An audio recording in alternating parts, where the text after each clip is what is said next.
Okay, okay. So no problem. I'll record at my end. Okay.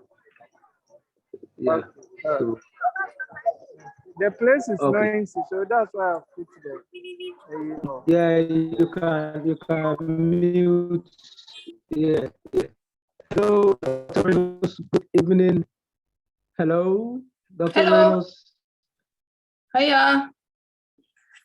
Good evening. So I'm today, and how is the family and everyone?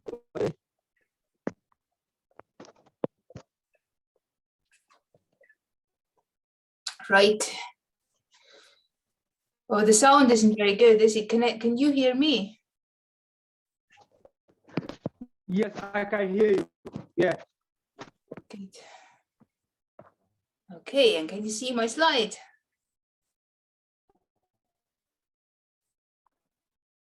Yes, I can see the slide.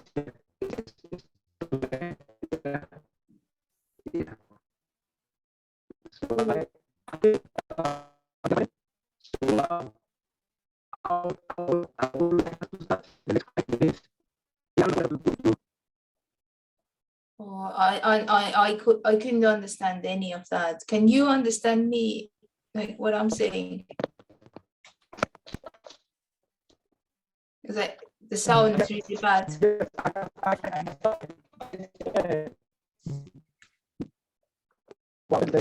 Position myself well.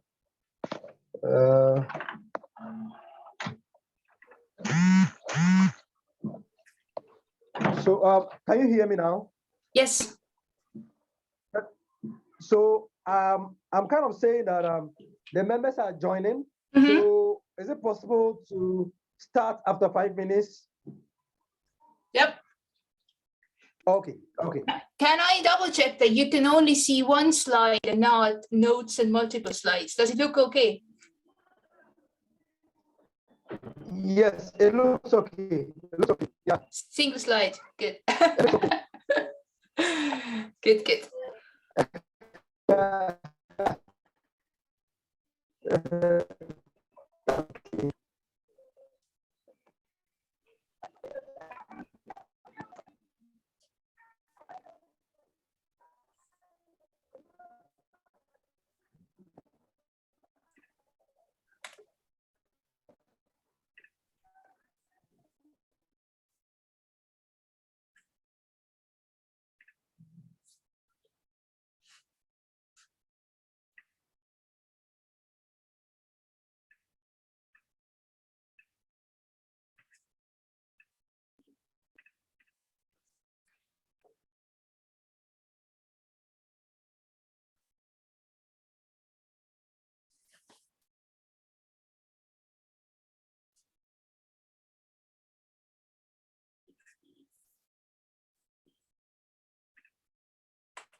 Yeah.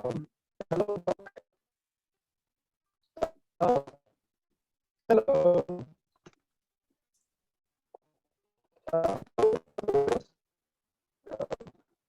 I think we can start.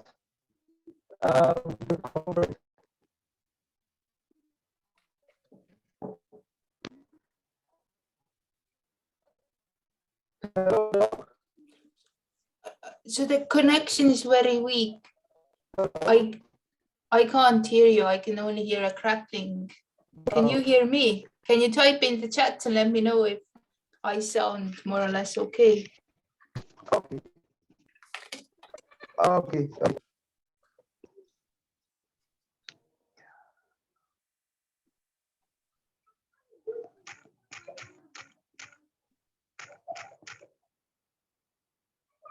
Oh, that's good. Because yeah, I'm sorry, I can only hear crackling and not actual words. Yes, good. 2 people say my sound is okay. Could you type, yeah, if you have any questions, type in the box and let me know when you want me to start. I'm happy to wait a few minutes, or I'll start basically. We can start. You want me to start? Please type it in the box again. Can you definitely see a single slide? That's a title slide. And now, can you see a slide?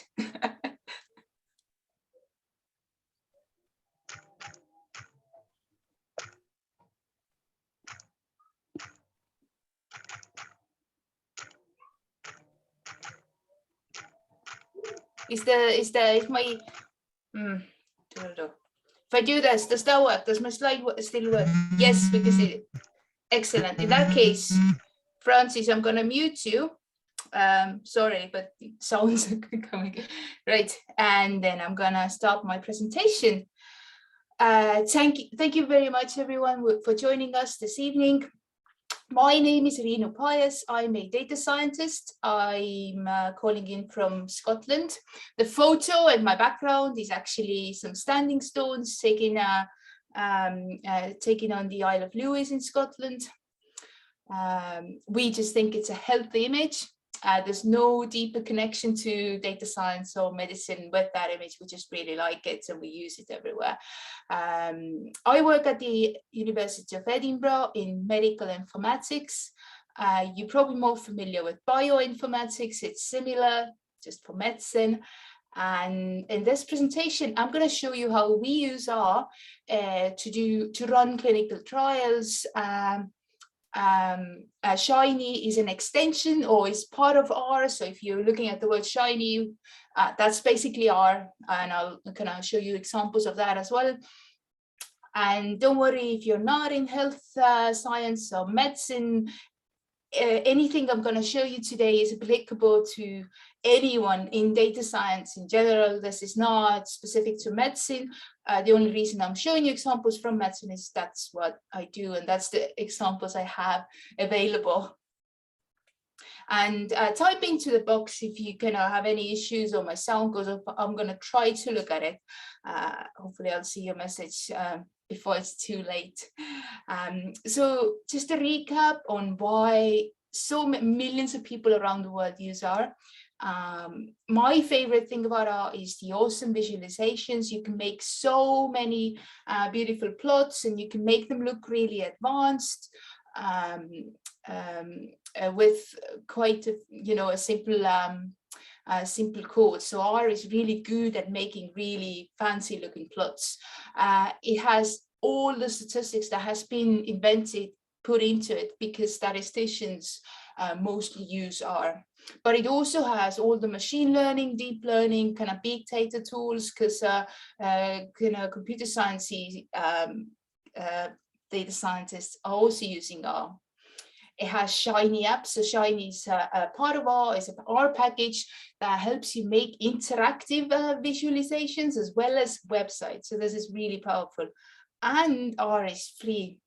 Because R is both free and so awesome, it has a huge community. Like I mentioned, millions of people around the world use R, and they're all very happy to kind of share their experience. So the best was some of the ways to find help and tips and examples of how to do something in R, in addition to Googling it. Of course, first Google it, how do I delete a column? How do I read in a spreadsheet? Google it, you'll get some answers. But I also like, if you use Twitter, then hashtag #RStats is where you could even ask a question and say, I'm a complete beginner, why doesn't this work? Hashtag #RStats, and someone might reply. If you use Slack, which is a team communication software, then there are free Slack groups that anyone around the world can join and ask help in, or just kind of chat with other R users. For women and other minorities, there's an R ladies group, or for everyone, including women and everyone else, there's an R for data science learning community. So if you Google that, you'll find the join link. If you Google help on how to do something in R, you'll probably find answers from something called Stack Overflow, which is pretty good. But I personally usually now check community.rstudio.com because it has much more modern responses, which means that people are using the latest version of R, the latest packages of R. So you'll find kind of faster and more modern answers to your problems from community.rstudio.com than you often find from Stack Overflow. And finally, a lot of people who have written books about R have made them freely available. So if you go to bookdown.org, which is a collection of free R books, so they're electronically free, then you'll find pretty much, and this is a very small example, there are hundreds of free books that you can read to kind of learn R. So I promised to talk a little bit about Shiny. You might recognize this layout. You might have seen this. This is a very basic Shiny app where on the left-hand side, you have some selection of variables. So you can select what to do. You can change what the output looks like. On the right-hand side, you usually get the output, in this case, a plot and a table. And I find this really powerful because instead of making hundreds of different plots, I just make a Shiny app, put it on a link like that, or share it, or just show someone from my own computer even, and they can look at the specific plots they're interested in instead of you generating hundreds of them. So if you ever find yourself making tens, many different plots, age with year and height with year, and then height with age, and then all of the kind of combinations of variables in your data, then actually consider making it into a Shiny app, which is part of R. You don't need to install anything other than the Shiny package, which is within R, and then you can kind of have these plots kind of come out on their own rather than writing a lot of code. So this is a really basic, simple Shiny app, which I quite like because it's kind of easy to look up. However, Shiny is actually really powerful. It's so powerful that there's an annual Shiny competition, and this is just an example of kind of a winner 2 years ago. And everything you're seeing, this fancy website with moving numbers and kind of moving values and interactivity, this is all made in R. This is not this person has not learned another language. So once you start doing Shiny, you're not limited to this really simple thing that I showed. Having just said that, I get most of my work done with quite a simple, minimalistic version of Shiny. Right. So Shiny is often used for data explorers, like I said, generating multiple plots and tables. It can also be used in teaching to make show examples of something to students, but it can also be used in clinical trials. And I'm going to show you a couple of examples where we've used Shiny to aid running clinical trials, or even to power a clinical trial. And I'll show you what that means. So this is a hospital I work at. This is the Edinburgh Royal Infirmary. There are about 1,000 patients in here at any given time. and hundreds of scientists as well. So it's kind of 2-in-1 medical school, medical scientists, as well as clinical kind of patient care. And the people who have abdominal surgery in this hospital, 10% of them develop a wound infection. And that's, well, unfortunately normal, but it would be useful to not only reduce the number of people who develop a wound infection, which is of course really painful and prolongs recovery and might even lead to further complications. So it would be really useful to know who's developing a wound infection as soon as we can, to detect it really early, basically. So what we did for that, we did a clinical trial. The Shiny, we used R and Shiny to develop an app that looks like this. So first of all, we get patients to take a selfie of their wound, so there's an example of a wound selfie there, of how it's recovering. Then they upload it to our database. Then this Shiny app, where the surgeon has a look at the photo and then uses the Shiny app to send a response, to send a text message to this patient. This means that the surgeon is now having to use her own phone to, text message the patient to say this wound is okay, but text me another photo in 3 days. But they just click on, I want to respond like this, the patient ID is this, and R and Shiny send a text to that patient automatically, because we have a database where the number is put in. And we in our team developed this app, and it's only 300 lines of code. Now, if you're slightly new to R, or 300 lines of code might sound like a lot, but remember that this is an app that sends text messages to patients on a database with 300 lines of code. It would be so many more lines of code if you try to develop this in any other kind of web language, really. And the extra packages to make this work are called the HTTR and Twilio service as well. And we use RedCap as well. And this is kind of free to do. We only have to pay for each text message, but we're not paying for the app because we developed it, and R is free, right? 300 lines of code for something as powerful as that. We also use R and Shiny to help us deliver global studies. So we are actually a relatively small team to be collecting surgical data, patient data from more than 80 countries around the world, as you can see from this map. And we need Shiny apps and dashboards for study management. So we could see, green if everything is okay, orange is if there's some incompleteness, and red if there's a lot of incompleteness. The surgeon needs to go in and, complete the data, or the research manager or research nurse.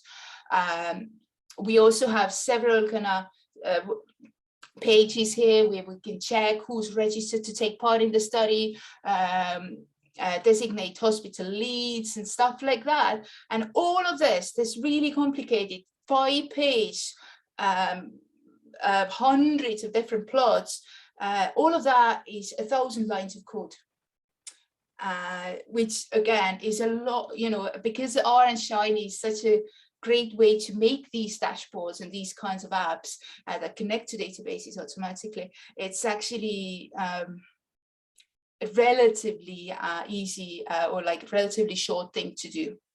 And obviously you don't need to make 5 pages, you can start with one. I started with one. I mentioned lines of code twice now, 300 lines of code, 1,000 lines of code. Some of you hopefully are thinking, what is she on about? Lines of code is not the best way to measure someone's work, because you could write a lot of code that doesn't work, or you could, write short code that no one understands, which is kind of useless if you're working with people. And I completely agree. And this is our first code example. I'm loading the tidyverse package, which is what I always do. I only ever use tidyverse functions pretty much. Because I just love it. I'm also loading the penguins package, which is, I know this is a health data presentation, but it's 6 p.m. on a Thursday night. Ain't no one gonna want to see patient data. Let's look at some penguins. So I could write this very tidyversy code where penguins is the name of the data set. So it's a kind of table of penguin data, their sex, their kind of height, their flipper height, their species. I'm going to pipe it into a filter where I'm going to filter for island double equals historic RSN. So that's one of the different islands in that data set. Then I'm going to pipe the result of that filter. So now I've already shortened it. I'm going to pipe that into drop NA, which is a really cool function I like. So I'm going to drop the missing values that are in sex. So I'm only going to keep the penguins where the male and female is known. Now then I'm going to pipe it into group by sex, and because I want to do some subgroup analysis. And then I'm going to pipe it into slice max, which is still a relatively new function for me. I highly recommend slice max, and that means for each group, so for male penguins and for female penguins, I am slice maxing, so taking the maximum flipper, so I think that's their arm or foot, their flipper length in millimeters. And then I'm going to pipe it into a select, which selects the kind of 3 columns of mostly, oh, I'm sorry, I didn't want to do that. I'm going to get those lines back to you. Great, select. So what I'm doing, I'm taking the data set and I'm applying 5 functions on it. And it's 6 lines of code, 1 for the data set and 5 lines of code for the functions. Now, I'm using the pipe that is so common in the tidyverse. But actually, I could have written the exact same thing using the exact same functions as a nested function. So nested them each into the kind of arguments of each function. So those are the exact same functions. They return the exact same thing, but without the pipe. And that's basically a single line. I've printed it on 2 lines just so it fits on the slide, but that's basically a single line. And I would highly recommend writing 6 lines of code over a single line of code in this case, because it's really hard to understand what's going on in the second thing, even though it's the exact same thing as the first one. It's really hard to find mistakes and fix mistakes in the way the second thing is done. So when I say lines of code, longer code is sometimes or often even better, easier to read, easier to find mistakes in, or easier to reuse for other purposes. And yeah, make use of the pipe quite freely. And I'd like to point out 2 kind of tips that I only discovered too recently, frankly. So I used to, when I wanted to take the keep like the maximum lines of each observation, so I wanted to take the the biggest penguins for each sex, I would usually do filter flipper length double equals maximum filter length. So you filter for the maximum lines, maximum data. But actually Slice Max does that for you, and it's even better at doing it because you could use Slice Max to not only keep the single maximum, or there's also a slice minimum if you want that, but you could also keep the top 3. So if I do Slice Max, n equals 3, it gives me the top 3 highest biggest penguins, and ties, which means that if you have 2 penguins with the same length, do you want to keep both of them or just the first one as it appears in the data set? So that's actually Slice Max and Slice Min combined with the group by, which is optional. You don't have to use group by if you want the whole data set rather than subgroups.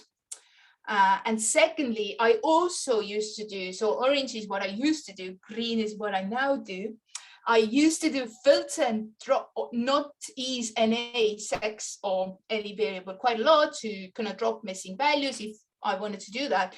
But the exact same thing can be achieved with drop underscore NA. So it's just a shorter way of doing the same thing.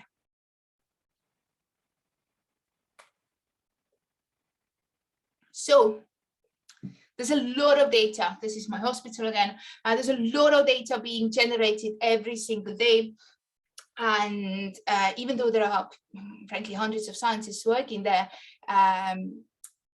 that data, not all of them are data scientists. That's not enough data scientists to analyze all of it. So it would be really useful if clinicians, doctors, biologists, people who work in laboratories or research nurses could analyze some of the data, so to create some of their plots on their own. And that is completely possible with R. You don't need to be maybe a mathematician or a statistician. So we also have I mentioned I work in medical informatics, but within that we have the surgical informatics research group where surgeons, we have over, just in our team, I guess about 20 kind of clinicians who now code. We have taught over 300 people, medical professionals, so not statisticians, to use R. It is possible to use R if you're not a statistician. So if you're listening to this thinking, can I do this? Yes, you can.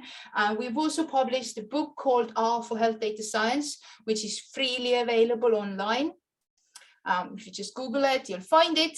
And again, even if you don't do health data science, the first 5 chapters are kind of generally applicable to anyone who's learning R, and rest are also slightly applicable.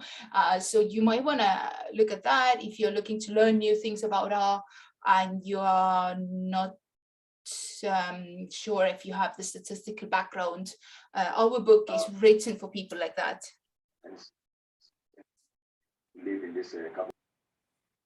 Right. Sorry, next slide. And this is a saying I like quite a lot. So on the same topic as anyone can learn R is you do not need to be a mechanic to drive a car, right? I drive a car, I'm not a mechanic. And similarly, you do not need to be a statistician or a mathematician to be able to use R. Anyone can learn R. And if more people who are not statisticians learn to use R, then they can help statisticians analyze data much better. So because when so often people come to me, they give me a data set, they say, Riinu, give me the p-value of these patients in this data set. And then I start analyzing it in R, and I'm like, there's too much missing data. There isn't a single patient with that variable recorded, for example. So if those people could have done their basic data analysis, so I mean bar plots, I mean, just a couple of, to look at how many people are in each group. I'm not talking about deep learning or machine learning. I'm talking about count up the numbers in different groups, do some basic cleaning. If those people would have those skills, then my job, then I could take my part of the job much more further. So that's why I'm so keen to get more people using R, frankly. And I really like this quote from a statistician, Professor Frank Harrell, saying, using the data to guide the data analysis is almost as dangerous as not doing so, which I interpret as you should be able to plot your data before running advanced statistical analysis on it. You should be able to clean and know what's in your data set and not just kind of squeeze out the p-value and call it a day. The second point, so my first point was that R is great, anyone can use R. Anyone can learn to use R. Of course, you can't just use R. If you just open it up, you're like, oh, what's going on here? No, you have to learn how to use it, but it is possible to learn how to use it. My second point is around testing. And I'm going to start with this little nugget. You don't need good brakes to go slow. Your car has good brakes, so you can go fast. It will come back to R, I promise. So yeah, think about it. If you have a really, really slow running car, you don't care how good the brakes are, because you'll be able to stop. The car might even stop on its own if you just stop adding gas. But if you have a race car, then you better be able to stop really quickly, which maybe seems counterintuitive, but makes sense once you think about it. And it translates into R in terms of testing your code.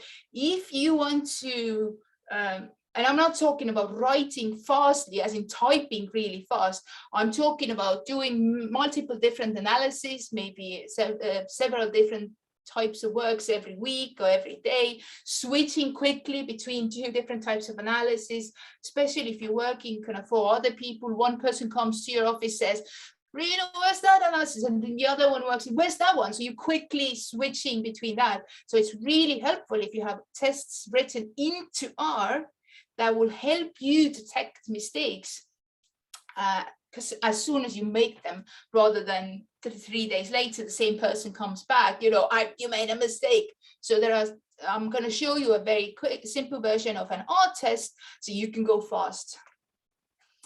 Right, so the example is penguins again. I'm going to use just slice 1 to 3. That just takes the first 3 lines of the data set, not the 3 max or min, but just slice, just to keep it short on the slide.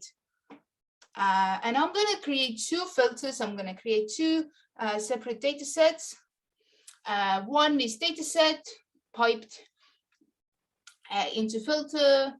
Flipper length is less than 190. And I'm going to create a second data set where flipper length is greater than or equal to 190. And because this is now my first day of doing R, I already remember that you probably want to use one of them should be an equals, because otherwise if I just do the less than 190 and more than 190, 190 would be left out. So that's why I decided to include it in the second one, greater than or equals to 1. So I'm feeling pretty smart already. Like, this will work. So I'm gonna have a quick look anyway, because I'm a careful person.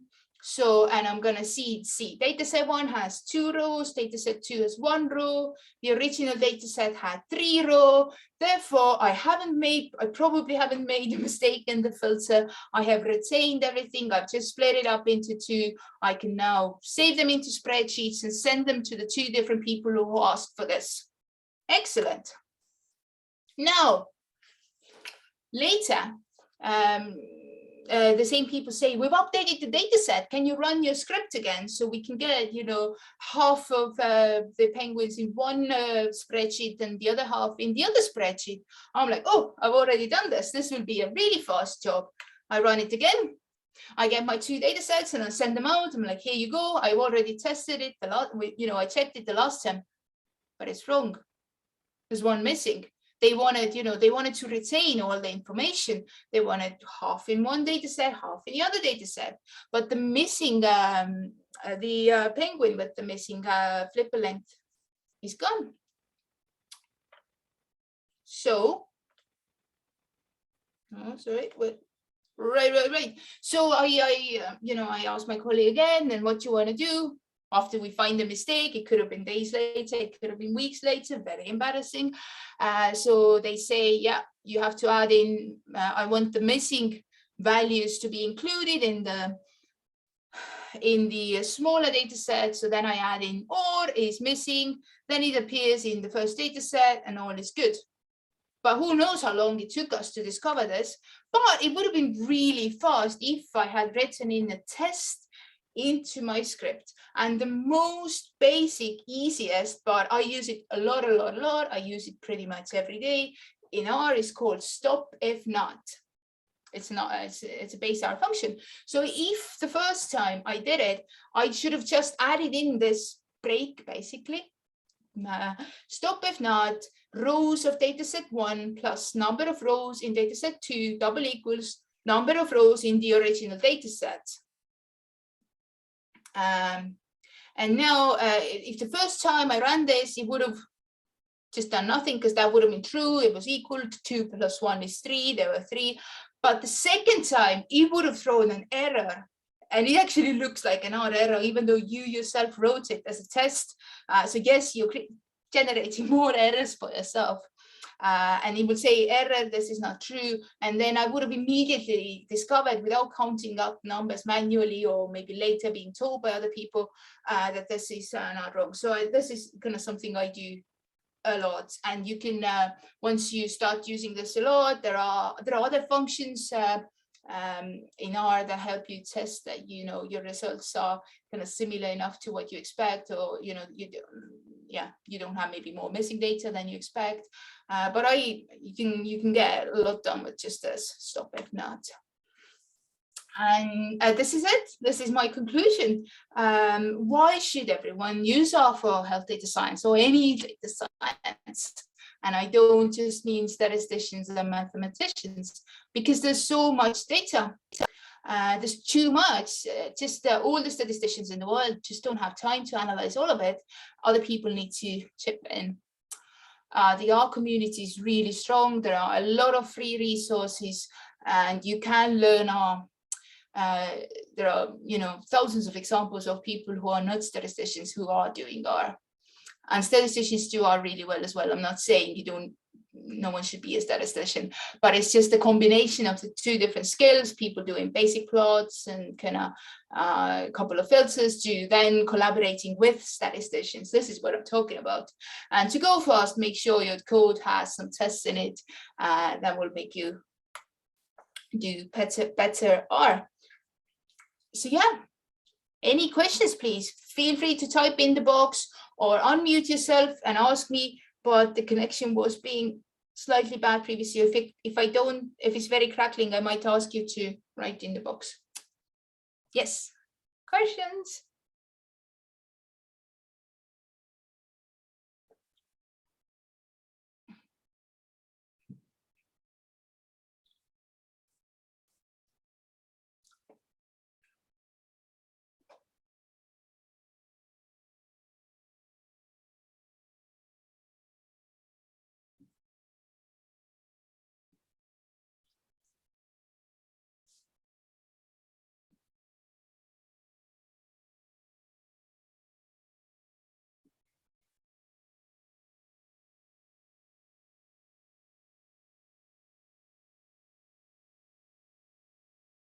While everyone is thinking what to ask, I'm just going to show you like where the book and the website lives, just so you know how to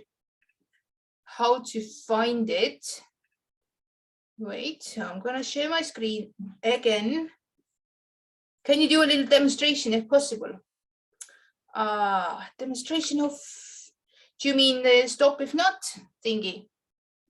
Or plotting, or what you want to see? Short answers, yes, I can.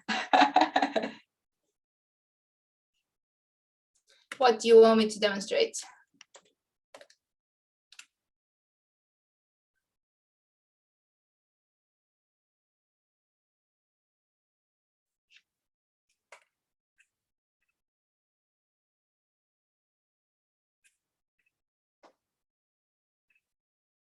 So I'm going to show you while you decide what you want me to demonstrate. I'm going to show you the healthy R. So if you Google R for health data science,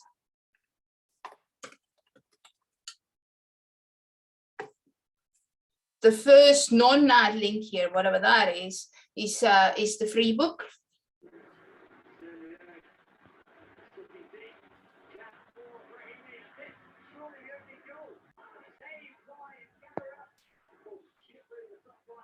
Oh, the internet is being very slow.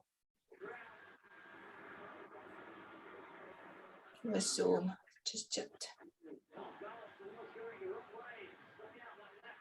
Yes, resources. I'll grab that link. It's so weird that the internet, come on. So if you Google R for health data science, do you know what? I'm gonna close Chrome and I'm gonna open it up again. I'm gonna share it again. Share it. And yes, and then I can demonstrate plotting. That's fine. Let's see, resources, share. So R for health. Oh, no, this is not the link I want.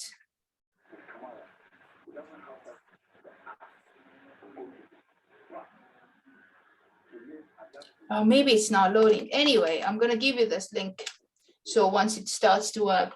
So these are the resources. This is the free book, the same one that wasn't working on Google just now, but it will work again. We have a lot of videos there are actually a lot of really good demonstrations here made by my colleague, where she doesn't just talk through slides, but none of these are slides. All of these videos here are her actually using RStudio, so showing how to read in a CSV file step by step. She's actually doing it live. She's not, this is not a setup. So I highly recommend these videos.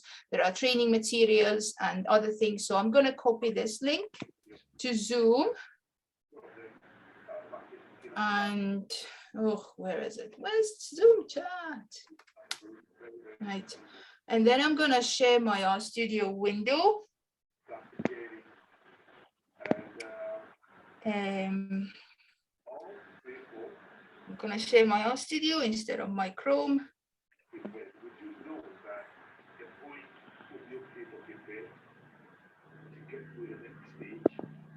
I'm going to create a new project.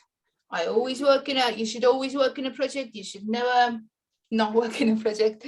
So I'm going to create a new directory nega. Gonna demo.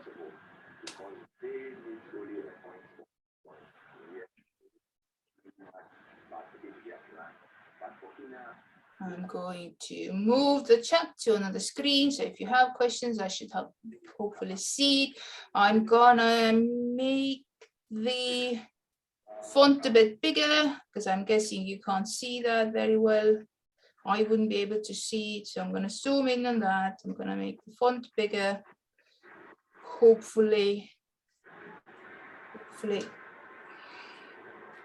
that's better. Now, I'm going to work in an R Markdown document because that's better, you can see that. I usually delete all of that.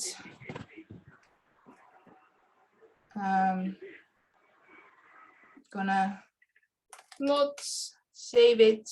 I'm gonna load my favorite package, Tidyverse. I'm also gonna load.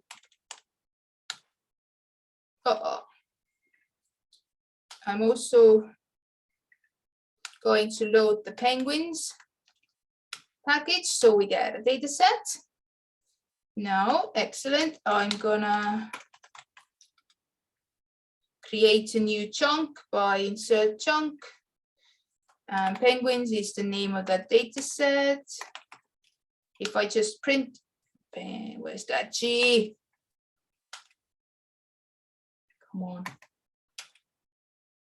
Right, so this is what the data set looks like. Bill length, flipper length, body mass, sex. The year the data was collected. So let's see how body mass is different in kind of male and female penguins. So I'm going to create a new chunk. That wasn't what I wanted to do. Yeah, found it. So I inserted a chunk using the control command option I. But you could also use this one because I don't always remember what the. So penguins. I'm going to use drop NA to drop missing values in sex. Because I just really like that function. I like to do it. Obviously, if you just plot it, it's not gonna show. Do you know what? Let's plot it. Let's see what happens. ggplot is quite good at leaving out missing data as well. Aesthetic. So ggplot. You always have the aesthetic. AES. So aesthetics stands for things you can see. So it's very literal. On the x-axis, I want sex. And as the fill, I want, let's just do a count first. Let's see how many female and male penguins we are. So after the ggplot has been called, we always use the plus and not the pipe. If we use the pipe, then we would get an error. So let's do geom_bar and see how many kind of different sexes of penguins we have. So it's very evenly split. So we have this many female penguins, we have this many male penguins, and we have this many penguins with a missing sex as well. So now instead of a bar plot, let's plot their kind of body mass. So y equals body mass in grams. And we can't use a bar plot for, so this bar, geom bar counts up the number of values in each group. So I'm going to use geom point, right? So it says remove 2 values. So that means the body mass was missing in 2 penguins. If I want to get rid of that warning, it's not a problem, but I'm going to use my favorite function, one of my favorite functions, drop an A, to remove.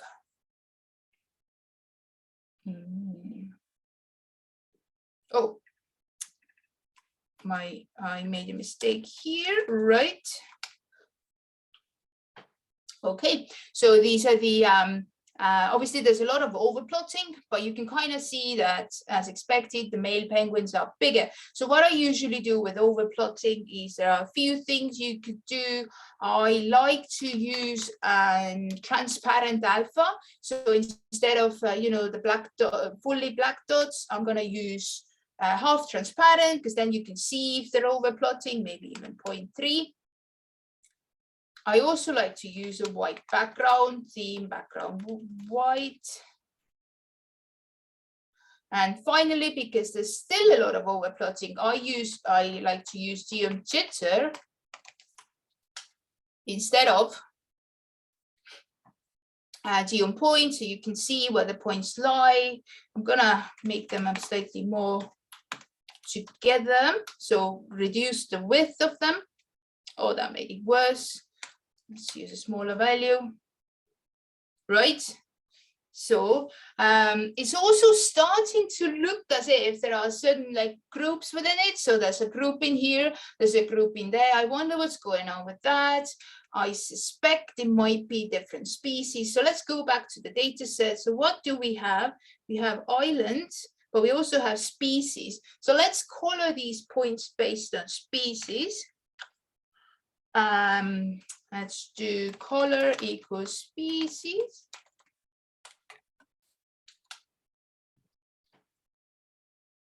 Right, so yeah, gentoo penguins are clearly bigger than all other penguins, and it's quite hard to see. Maybe the reds and greens separately. So I'm going to put them on separate facets. So I'm going to do facet wrap species.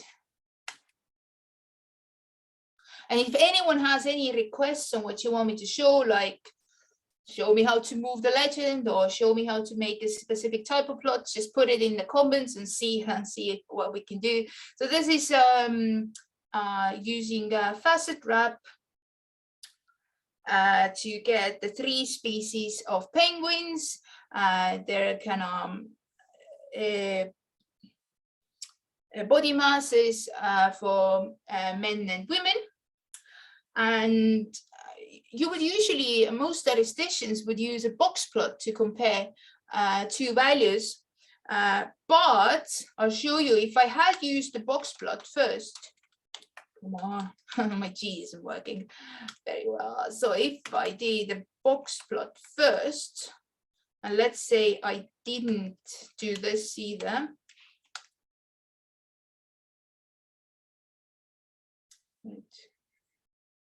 Let me just take the color away as well.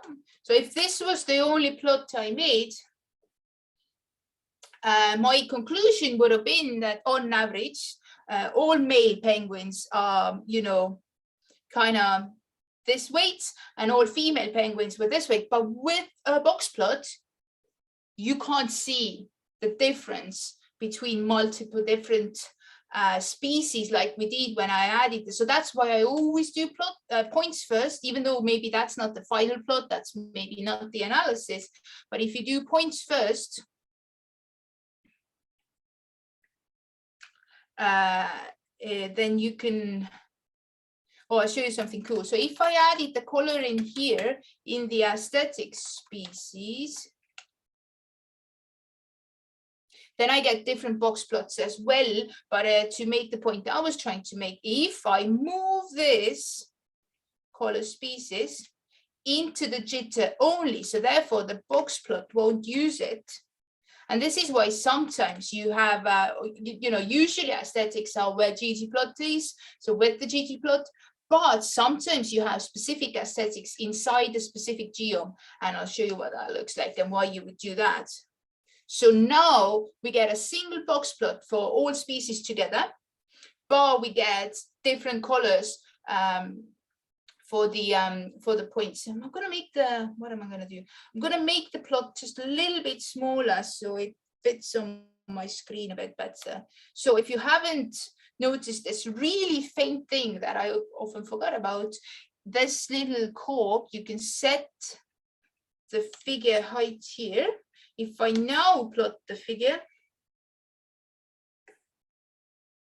it's even bigger. So obviously we want to use smaller values.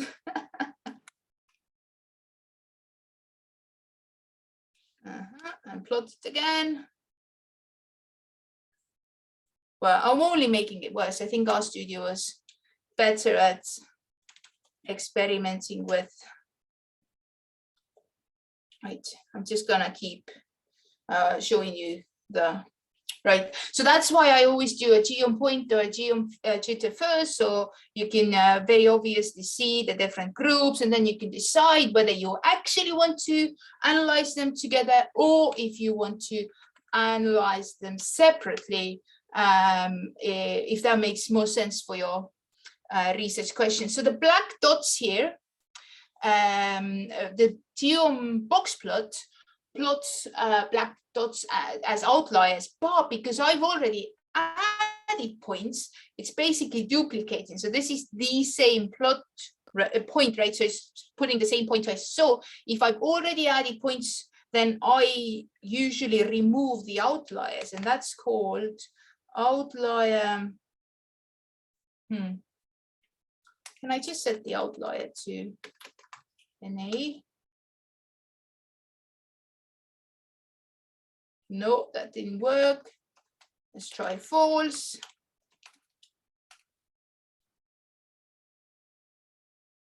No, oh, still there. So I'm going to press function F1 to have a look at the help of geoblocks, and this is built into R, so this will work even if you don't have internet connection at the time of working. So you can always check out this help tab by clicking function F1. So I'm gonna see, so outlier, how do I remove an outlier? Outlier, where are you? Fine, okay, so what I'm gonna do is outlier color equals,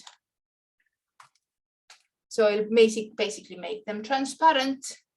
Yeah, so these are the extra black dots. Outliers are not a bad thing to visualize, but they already exist as my colored points anyway. Right, does anyone have any questions or suggestions or what else I should plot? Maybe a type of plot? Please type into the box. I'm looking at the chat just now. I'm thinking, what else? What else can we look at? Oh, in addition to facet wrap, we could also do facet grid, where we can specify now one but two variables. So let's do island. Was island one of the islands?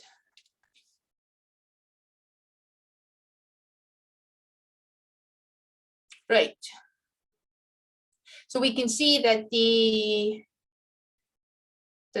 Adelie penguins live on all three islands, whereas chinstraps only live on Dream Island and gentoo penguins only live on Biscoe Island. And I think plotting and using, so I'll show you what I used. I used the facet grid. Is a really easy way to look at that. Can we look at the violin plot too? Ooh, fine. I'm a violin player, actually. I love playing the violin, and I've never found them that are easy to interpret. But I think what you're doing. Sometimes for some data sets, violin plots are really useful and they make a lot of sense, but for some they don't. But let's make a violin plot. So I'm going to copy this code. I'm going to insert a new chunk. Yeah, that worked. Excellent. So geom violin. Whew, that worked, didn't it? The violin plot. I love the violin. As the violin plot is also bringing out the same thing that we saw with the points, that you can see the two different kind of groups of species. If we now you could also add, honestly, my G isn't working, which is a problem if you're using ggplot. How can one develop problem solving skills for data in any course or book recommendations? I think problem solving skills are a life skill more than a data science skill. So hopefully if you're a person who can solve your own life problems, then you will have similar skills, but basically you try different things. I might be able to give an example. So what really helps with problem solving in R for data science is that if you only make one change at a time and always plot it. So something I don't recommend doing is, let's say that I decide to, I want to add points, and then I want to add a facet wrap species, and then I want to have a theme, and then I make 3 changes at the same time.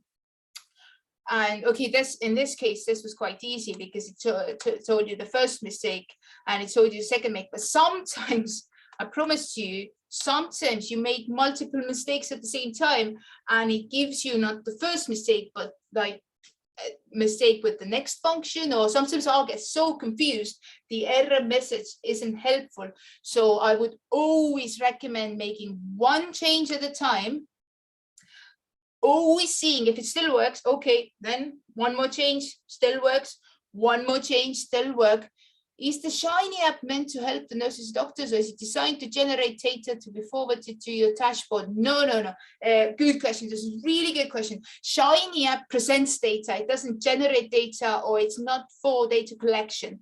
So Shiny can, if you want to connect to the database, so it visualizes the data that's in a database, but a database could also be a spreadsheet, or it could be a Google Drive sheet. Shiny can R can automatically read from Google Drive. So for example, you could have a nurse who enters data into a Google Drive, and then you have a Shiny app that shows the doctor how the data looks visually, rather than the nurse sending the spreadsheet to the doctor. It might be much more useful to send them a Shiny app that can, visualizes it. So yeah, the dashboards, or Shiny is kind of a dashboard. You can also make just dashboards present data usually rather than generate it.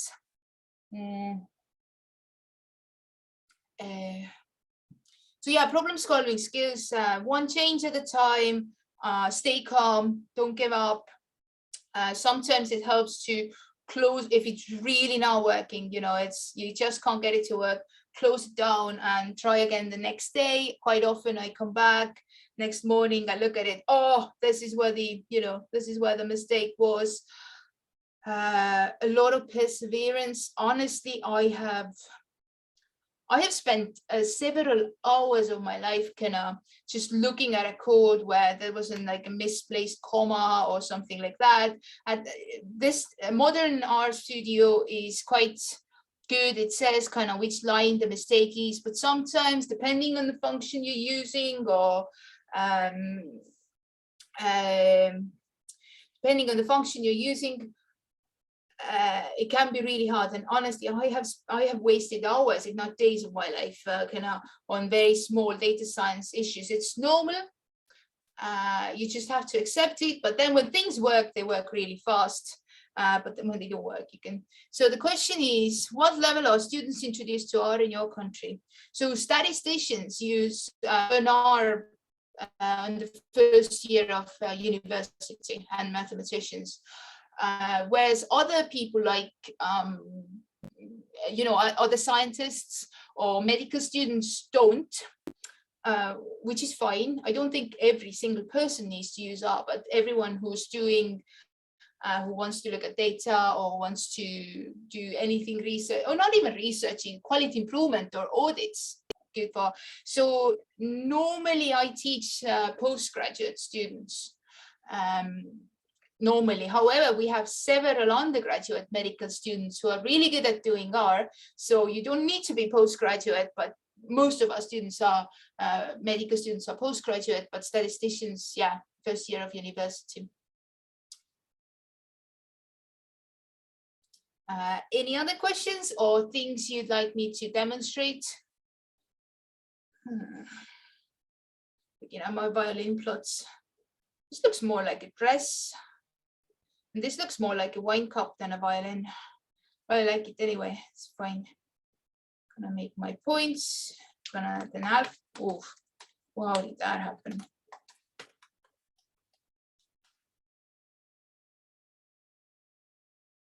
Do you have to organize training for your medical staff in R?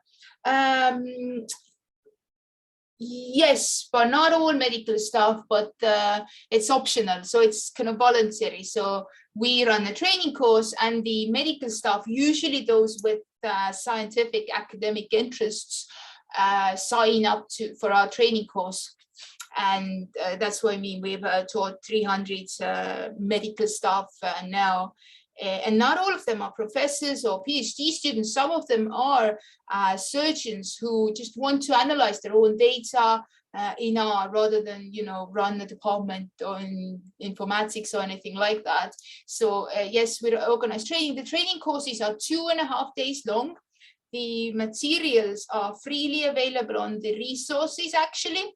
So if you look at the resources, the notebooks is is basically all of the materials we go through in 2.5 days, and the videos as well. Look at the videos as well.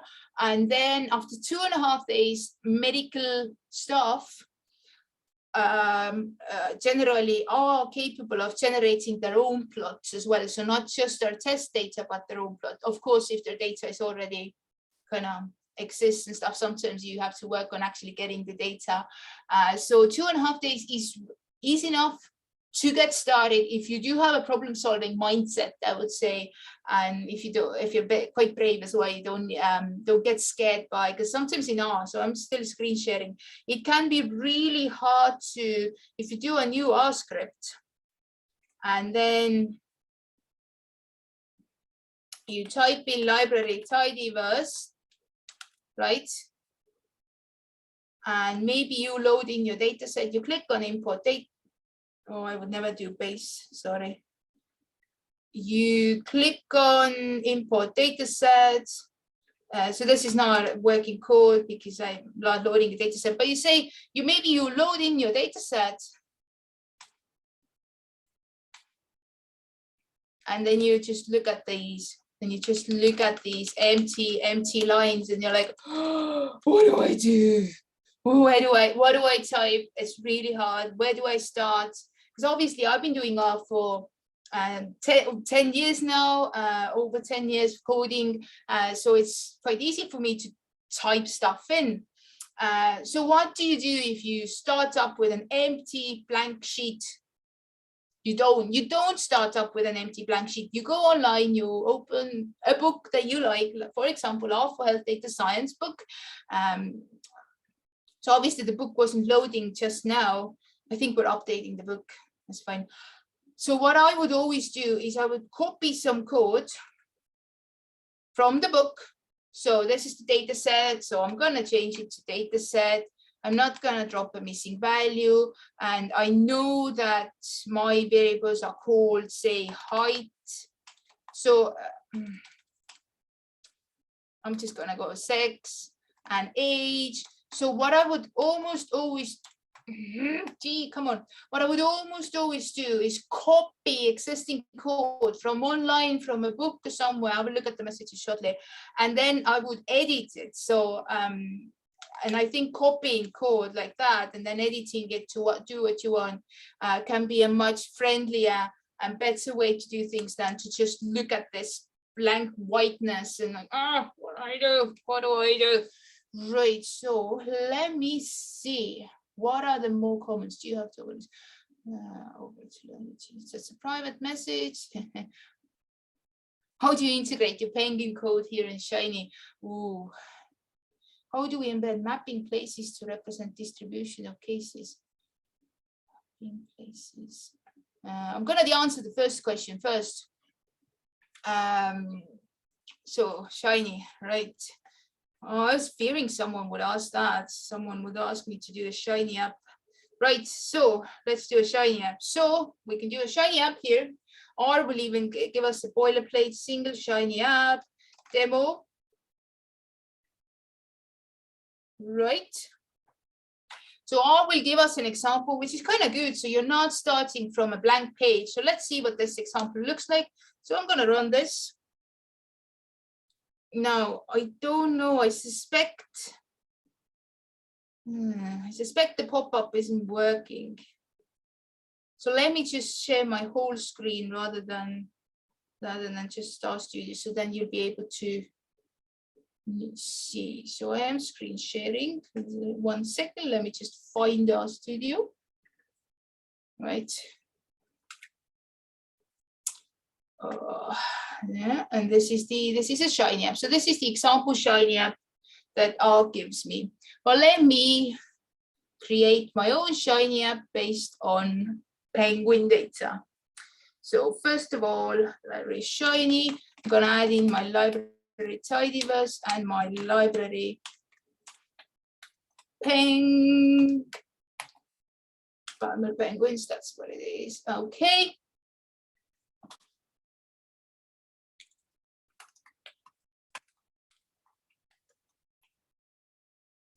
Right, so slider input. So I don't want a slider input, I want an island input. Island input, I mean, so I'm gonna go online and remind myself, because I actually can't remember. I don't remember things that I can easily look up from online. So I'm gonna look up Shiny inputs, right?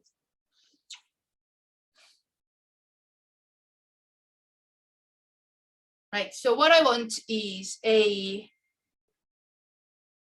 radio buttons. What I want is radio buttons with choices. So they're called radio buttons. So I'm gonna change this into radio buttons. I'm gonna call them island and choose your island. That's just a label. Now radio buttons, I'm gonna look up how it works on here. So here's an example of radio button. So I'm gonna give it the options, which are penguins, at island, unique. Oh gee. Right, so these are the different islands. So I'm gonna make these the options.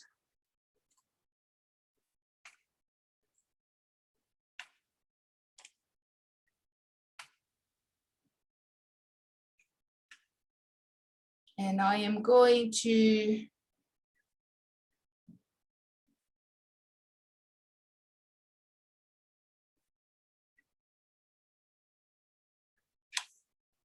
I'm gonna break this for a little bit. Whew. See if that works. Right, so ignore the histogram now, but what we have now is radio buttons. So we have created our user interface, so to say. So the user is capable of choosing the island, but we still have to change the plot as well. So let's make an island plot. So penguins, filter, island double equals input at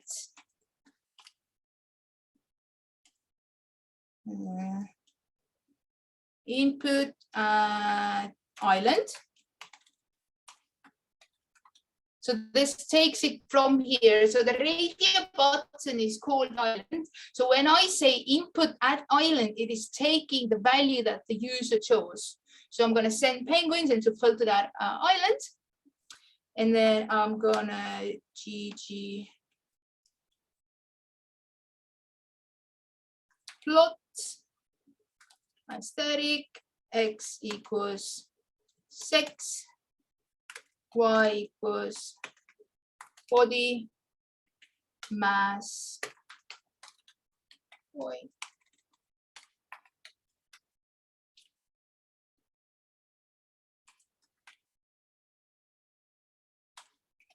I'm gonna add in color equals island. See if that works. I'm gonna run this code. Wait. I run this code, the filter won't work because the input will need to be in a Shiny app. Okay, so this generates a plot. Now,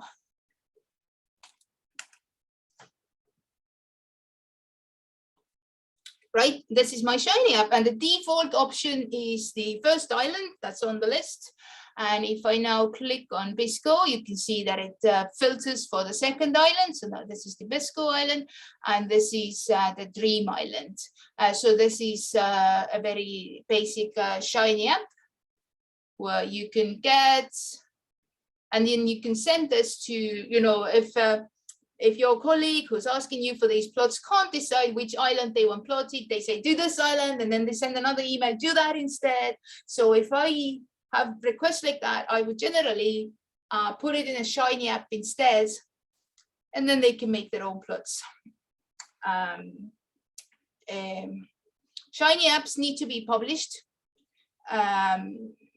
So you can't attach this to an email. It doesn't work. So there are two things. You either publish it online, or the person has R installed and they, or you basically show them your computer and they run the code and then look at it. So that's that. So let me find the questions again. I hope you were able to see that. Yeah. Zoom is great. How do we embed mapping places to represent distribution of cases? Oh, you're probably talking about COVID. You know, for a second, I forgot we're in a pandemic. Do you mean embed them into a Shiny app or embed them into a map, or do you? I think we run out of time. Basically, I can't easily, quite honestly, I can't just type that in a few lines because it sounds like more than a few lines of code. But does anyone have any kind of final quick questions or quick comments? I'm really sorry I can't answer your question just now. But I do. I have a small baby who I need to feed actually, so I can't stay more than a few more minutes. Does anyone have anything else, like super quick comments and questions? I could do, I would hopefully do another presentation at some point. Thank you very much, Francis, for inviting me again. This sounds like a very successful, very cool conference that you have going on. I'm going to stop my share.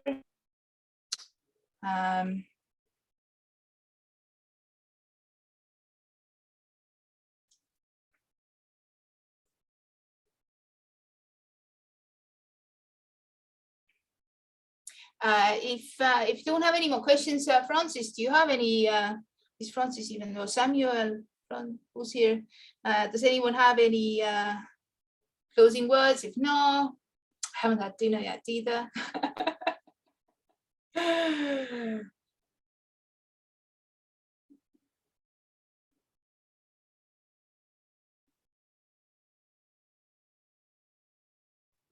I'll just type. My internet is breaking. Mm-hmm. So I'll just type. I just want to say thank you very much for your time. Thank you for opening our eye to some certain things on ggplot, on Shiny, and on why people should learn R. And I think you've given us everything we need to know about R. And want to say thank you very much for your time once again. God bless you. And we hope to do something like this maybe in the next quarter with you so that probably you'll get more time. Thank you for a great and interactive presentation. God bless you.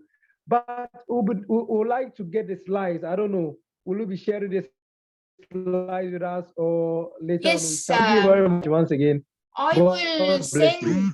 send. Thank you so much for your interaction with in the chat box as well with me. I will send the slides to Francis and he can share them. Also, I'll send him a link that he can share. Should we do that? I wanted to do it before we started, but then I honestly forgot. I forgot. So, should I do it now? Let me just see. Let me just see. Speaker deck.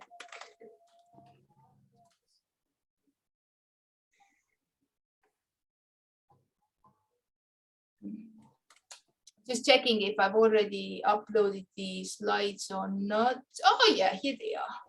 Let me just give you a link. The slides are here.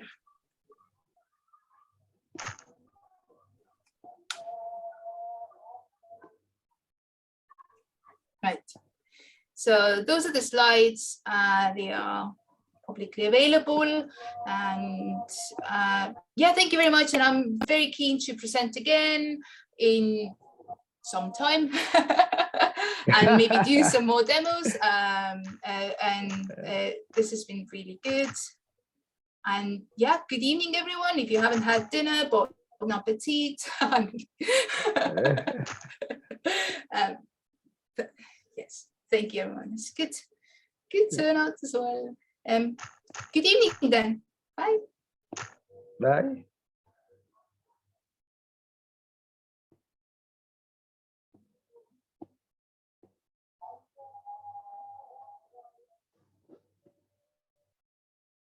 So once again, thank you all for joining.